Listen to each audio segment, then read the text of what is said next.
Olá, turminha! Vamos para mais uma aula de geografia, mas antes a tia Ju vai relembrar o que foi trabalhado na aula anterior, né? Onde a gente aprendeu que uma paisagem pode ser formada por elementos naturais e por elementos culturais. Também vimos que as paisagens estão constantemente em transformação, tanto por ações da sociedade ou por ações da própria natureza. A gente viu e conheceu alguns agentes, né, dessa transformação, como o sol, a chuva, os ventos, terremotos, vulcões, né? A gente viu que até a mesma mudança de temperatura provoca aí a transformação nessa paisagem.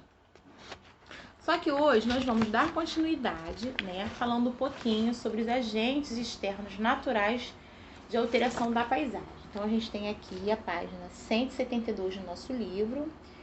E nessa página vai mostrar pra gente essa imagem aqui maravilhosa, né, que retrata um trecho dos lençóis maranhenses no litoral do estado do Maranhão. Região de grande interesse turístico, né? Esse lugar maravilhoso atrai muitos turistas. Por quê? Esses grandes montes de areia são chamados de dunas, né? E elas são formadas por grãos de areia trazidos pelo vento. Então, ora o vento traz esses grãos de areia para um lugar e forma uma duna. Outra hora, ele traz esses grãos de areia para outro lugar. E aí forma outra paisagem. Eles vão se modificando, vão sendo modificados pela ação do vento. Olha que lugar maravilhoso, ó. Na página 173, a gente tem também uma transformação também, mas não é feita pelo vento, é feita pela ação das águas. De que maneira? Então, observem aqui, ó. Dentre os fatores naturais externos que transformam a paisagem, a água é o agente mais frequente no território brasileiro. Então, a gente tem aqui duas imagens, né? Do mesmo local do Pantanal, né? E aqui, o que aconteceu? Na primeira imagem é de setembro de 2013 e a segunda de fevereiro de 2014. Olha como foi modificada essa paisagem. Tá vendo?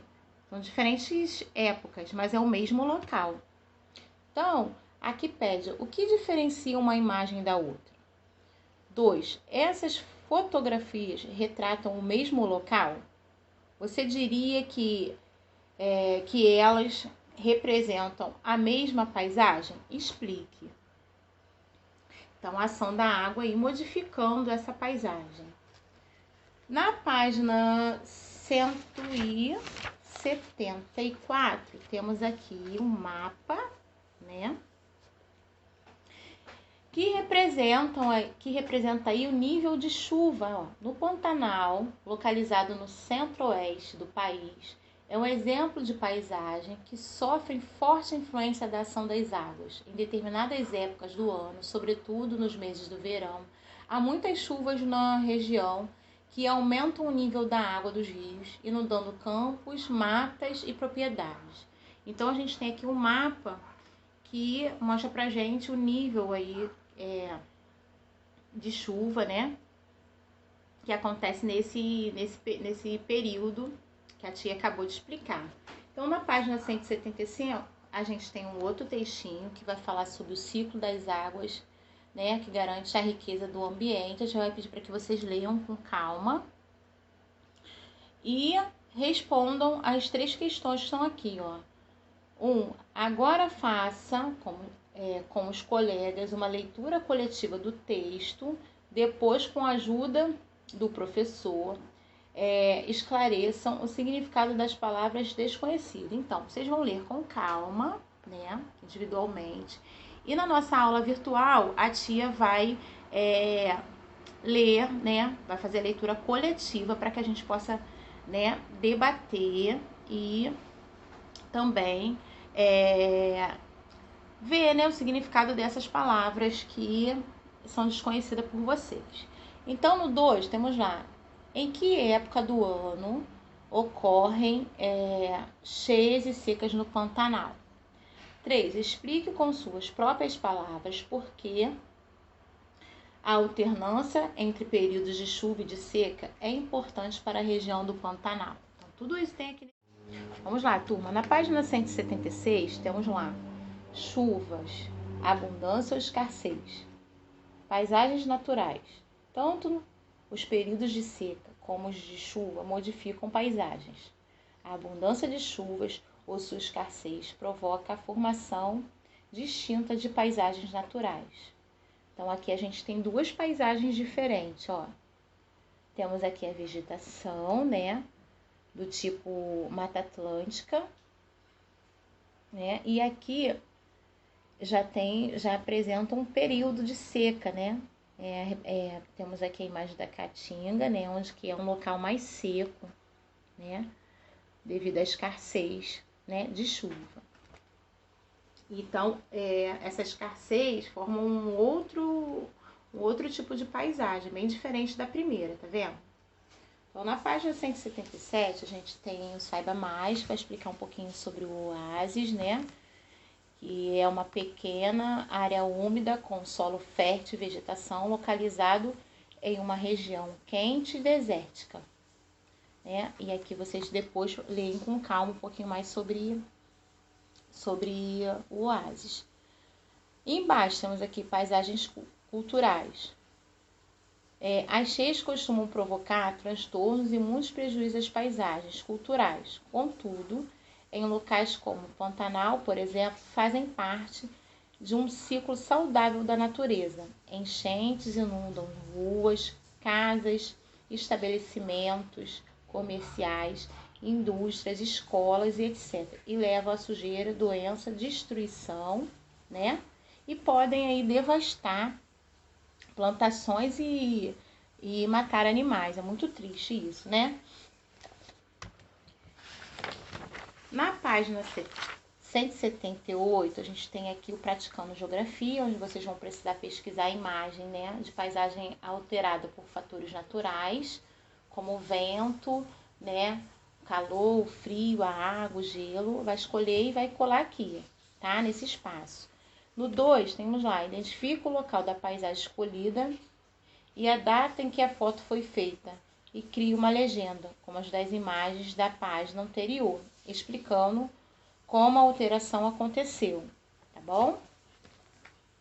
Temos o Hora de Organizar, na página 179, no número 1, é assim, ó, escreva essas palavras nos espaços corretos do organograma.